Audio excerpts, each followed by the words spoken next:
Hello, my Linden Hawaiians. This is Mrs. Dillon, your art teacher. Today I'm going to be teaching you how you can make your very own bubble print. Let's get started.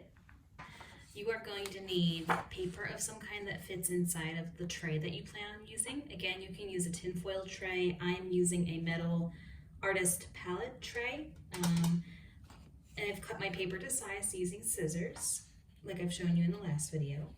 I have here in some small plastic cups different drops of food coloring. I'm going to mix that with some water I have here in a jar.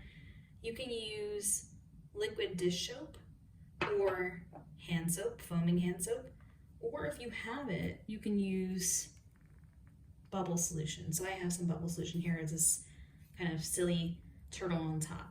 So I'm going to go ahead and mix my bubble solution in with my food dye that I have here in the cups. Again, if you don't have bubble solution, you can make your own just by using, again, water and liquid dish soap. If it's not foamy enough or bubbly enough, add a little more soap. Okay, I just got done pouring my bubble solution into my food dye, and I'm just kind of mixing it up by swirling my cup around gently. I mixed up one of each color of the entire rainbow. I have some paper towel here just to kind of keep my fingers clean. You can actually blow the bubbles directly onto the paper using a bubble wand, or if you don't have that, you can actually use a straw, blow it into the cup with the straw, make the bubbles come up, and press the paper on top of the bubbles. I'll show you that later in the video. So I'm going to start with some red. I'm just going to tip my bubble wand in, let it drip off.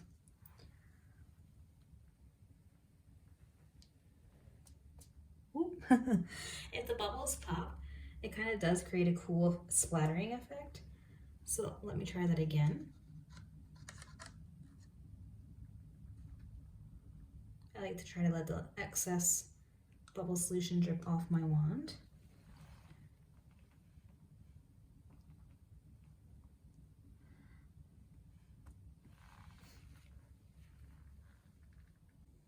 So I just tried blowing the bubbles directly onto the paper. It does make a really big mess that way. So make sure you get your parents' permission before you do this project at home. What I've done, because I don't have any straws here, plastic straws at home, is I've taken a clean scrap piece of white paper and just rolled it up into a tube. And I'm going to blow on this end into my cup of food dye and soap mixture until it starts to bubble up, and then I should be able to hopefully take the bubbles out using my paper straw, or I could take my paper and smash the paper on top, and that should print the bubbles. So let's try it that way.